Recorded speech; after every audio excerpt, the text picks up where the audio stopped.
This is Captain Chris Myers, and today we're going to tie one of the easiest saltwater flies there is, the Bendback. I use this fly in the flats when I'm fly fishing for redfish and big trout. It lands quietly, so it's great for spooky fish. It's relatively weedless, and the best thing is it's really easy to tie. We're going to start with a 3407 Mustad number 4 hook, and we're going to take some needle nose and we're going to bend the hook ourselves.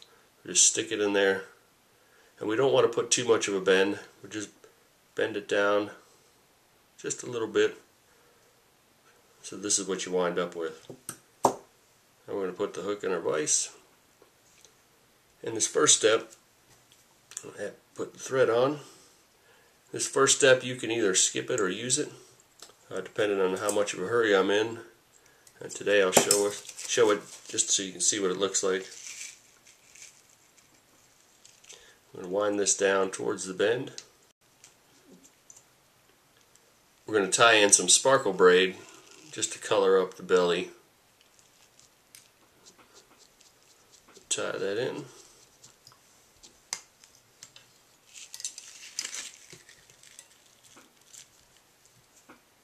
Like I said, this is an optional step. You certainly don't have to do this, but if you have something you'd like to wrap around to color the belly, you can use any color you want.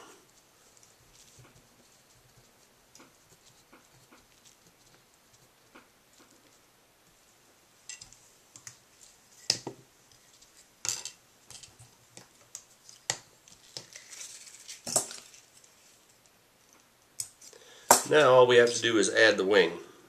And I usually use Bucktail for the bottom part, and then add a little bit of flash on top of that. And one of my favorite colors to use is brown and gold.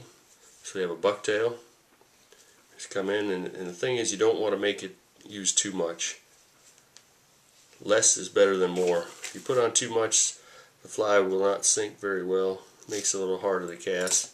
So just cut off a little small clump, maybe no bigger than a matchstick, and right below the eye of the hook we're going to tie this in. You want to be careful when you make the first few wraps, gently, and then pull down and try to make sure it doesn't ride around either side of that hook.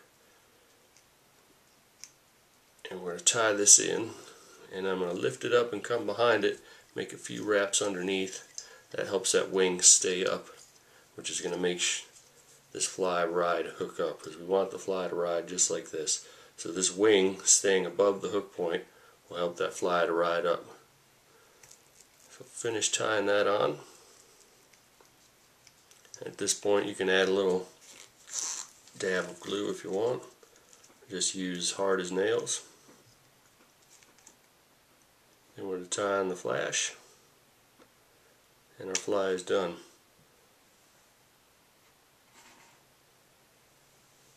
I have some gold Flashabou. Just tie one clump, and then we're going to double it over so don't get too much in the first time. So find your middle point, put that right on top of the thread where you just tied in the wing. And again, make the first couple wraps nice and gentle, and pull them down. Wrap it 2, 3, 4 times. Then we're going to bend this over. That'll help your flash to stay on and not be pulled out. Allow you to catch quite a few fish on it.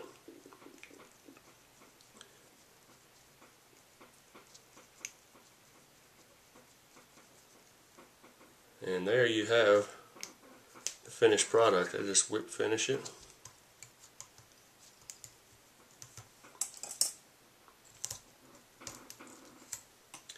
You can come in and trim this up. You know, if the flash is a little too long for you, but this one just about right. And you can play with different colors. You know, I'll make some green and silver. I use copper flash quite a bit. But there's an easy, super easy to tie fly. That's exactly how it rides in the water. It has a lot of flash. It imitates a minnow or a shrimp. The redfish and the trout both love this fly. So if you want to tie yourself an easy fly to use on the flats. It'll work all year round, and it's great for super spooky fish.